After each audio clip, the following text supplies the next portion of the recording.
Many former Muslims are now involved in efforts to convert believers in Islam to Christianity.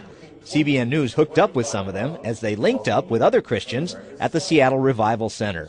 They trained in how best to reach Muslims and then went out to do just that at Seattle's annual Arab Festival. For some reason, Christians think Muslims are particularly hard to witness to. But this group points out they have the exact same spiritual need as everybody else. The leader of Arabic Christian Perspective says dig into your own past and fears. How we used to be not assured of our salvation, we used to be afraid of dying, and this is the same common ground that the Muslims have today, that they are not assured of their salvation, they're afraid of dying, but Jesus came to our life and changed our life. This is the story we need to tell them, that how Jesus changed my life and how He's able to change theirs too. Kamal Salim came to America to recruit terrorists, but instead became a convert to Christ. 3 Christian men reached out to me and loved me unconditionally. But many years before that, he was a terrorist, even as a child. I joined the PLO when I was 7 years old. Before that, I was with a group called the Muslim Brotherhood when I was 6 years old. I went to assault camp when I was 7 years old.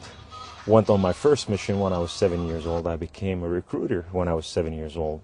He fought in many battles and wars against Christians in Lebanon, Russians in Afghanistan, Jews in Israel. But he ended up in America, recruiting new converts here. First, you teach them Islamic teaching. And once it's embedded in their system, then you teach them how to use the gun.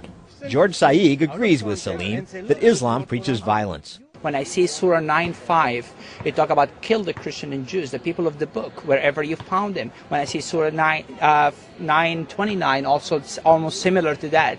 There's over 140 verses in the Quran talk about killing. Salim says don't buy everything you hear about Islam these days. Muslims say we're people of peace. We worship the same God. But what they're really taught... Jews are pigs and monkeys. Jews, they must be killed. The rock will cry out, there's a Jew hiding behind me, come and kill him.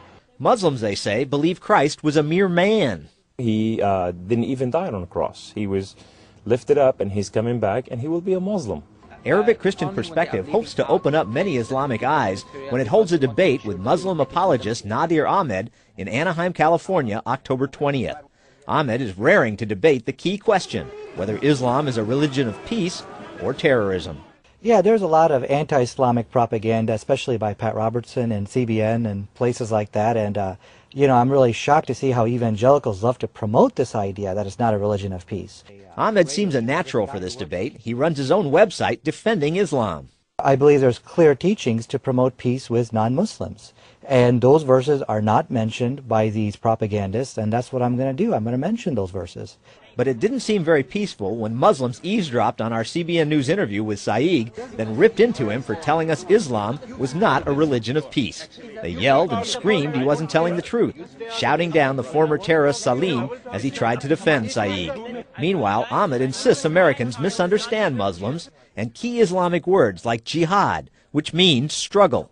Somebody's struggling with alcoholism, and he's trying to stay away from that. That's a jihad against alcohol. But Saig says jihad almost always means bloody struggle. And Salim warns that right here in America, there are 45 Islamic assault camps where would-be terrorists train. These are embedded in different states. Today, the recruiting ground is in prison system, high schools, universities, neighborhood. It's to counter such efforts that Saig and his people are reaching out as quickly as they can to Muslims at Arab festivals like this one in Seattle and a recent one in Dearborn, Michigan, where dozens converted. Praise the Lord that we have 42 Muslims came to the Lord. These former Muslims insist Islamic people are not by nature violent. They totally blame the mayhem and terror pouring out of Islamic lands on the religion itself. I really look at Osama bin Laden himself as a victim of Islam. My problem is not with Osama bin Laden. My problem is not with the Muslim people. My problem is the teaching of Islam, the teaching of Quran. Because this is what pushed Muslims to do what they're doing. So while these Christians say that Islam itself may be a danger, they believe the Islamic people are as deserving of love as anyone else and can be just as open to Jesus. Paul Strand, CBN News, reporting from the Arab Festival in Seattle, Washington.